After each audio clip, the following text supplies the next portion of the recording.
Hello, everyone. I want to wish you all a happy Columbus Day, and I want to take a minute and give Columbus the credit that the man is due. Okay, so in the last 10, 15 years, people have been downplaying his importance in history. A lot of people say that, hey, he really didn't discover America, it was already there. First thing I'll say is that, hey, listen, the earth is full of gold, right? The earth is full of oil, earth is full of diamonds, okay?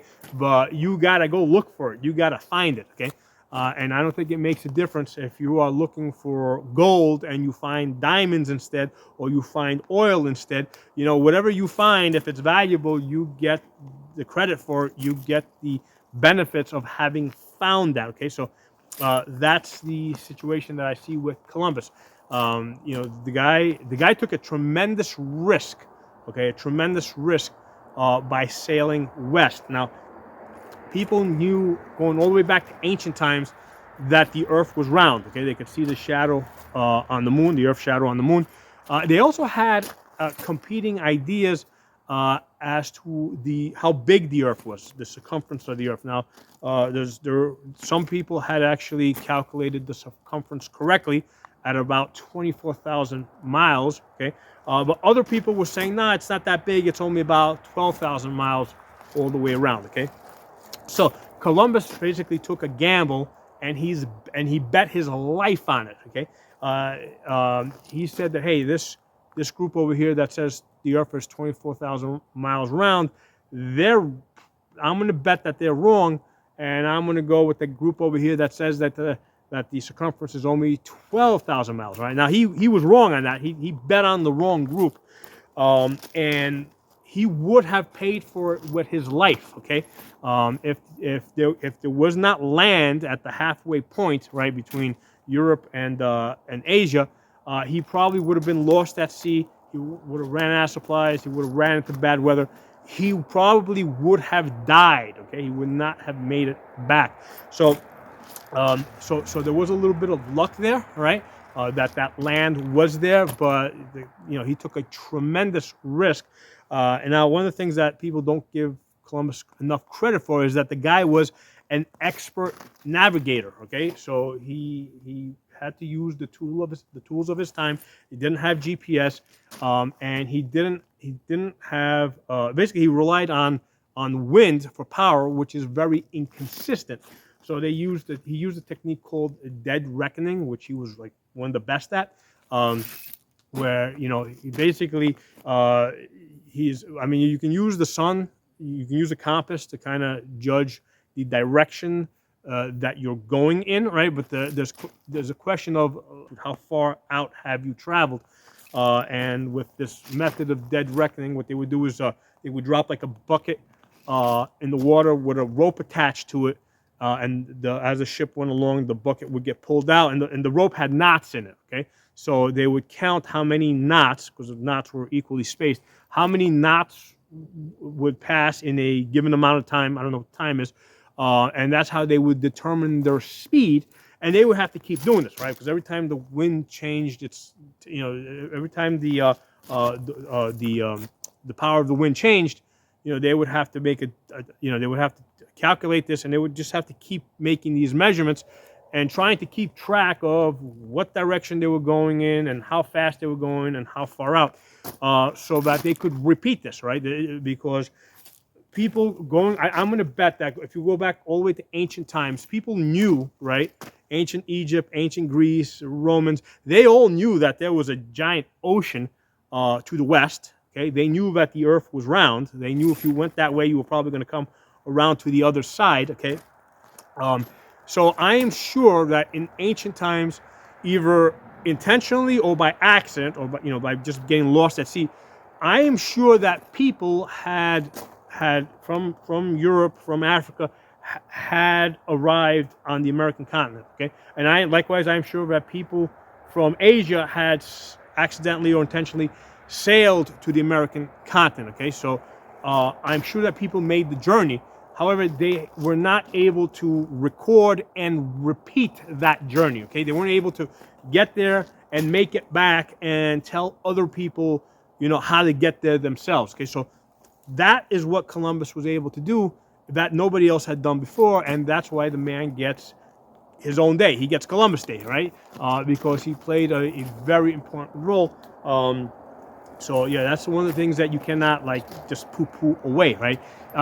And he took a tremendous amount of risk. Okay? This was extremely risky. You had one group that was saying that the Earth was 24,000 miles round. If the other group saying 12, okay?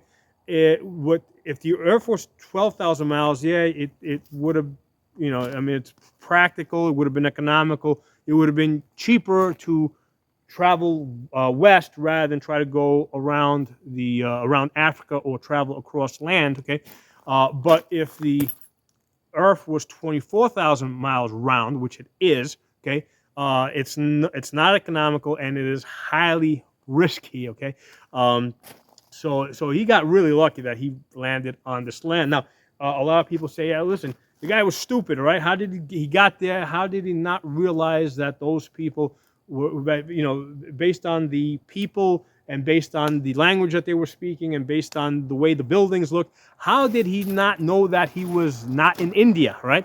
Well, first of all, he had never, as far as I know, he's never been to India before, okay? And if you go to India, right, most of India at that time would have been rural, okay? So the villages in India don't look any different than the villages in Africa or other parts of other parts of Europe. A village is a village, okay? So without having been there before, a rural area is going to look like a rural area, right? If you didn't know where I was, I could just as easily be in Europe here, right? There's forests in Europe that look just like this, okay? So without knowing the language, right? And of course, in India, there's lots of different dialects. So even if you know a couple of words, that's not going to be enough because there's different dialects that Indians speak. So he really had no way of knowing when he arrived there that these people were not Indians, right? And this was not India because if you go to Asia, there's lots of different places. They all look different. They talk different languages. So it is not unreasonable that he would have, for him, it was not unreasonable that he would have got there and he would have thought, hey, I landed, I made it to India, okay? He may have also been using the word India generically, okay? So I mean, I don't think, I don't think that, I'm sure he had heard of certain cities in India. I don't think that he thought that he had reached any of those particular cities. He probably thought that, hey, okay, I made it here. When he got there, he found that, hey, there was stuff here that he could trade, stuff there that he thought that he could bring back home. And as far as he was concerned, he accomplished his mission, all right? So, he was able to get back home and he was able to convey the information to everybody else on how to make this trip, okay? Now, a lot of people say, well, he doesn't deserve his own day because, look at the catastrophe he created. Look at all these people on the American continent that ended up being killed and so forth. Well, for one thing, there was nothing stopping the people on the American continent from going to Europe or to Asia and invading and conquering over there, okay? That's the natural thing. If the Aztecs and the Mayans, all these, the American Indians, if they had the technology and the ability to go and conquer Europe, they would have done it. Okay, that's a normal human thing. That's what humans do. Okay, humans are fighting machines. Okay,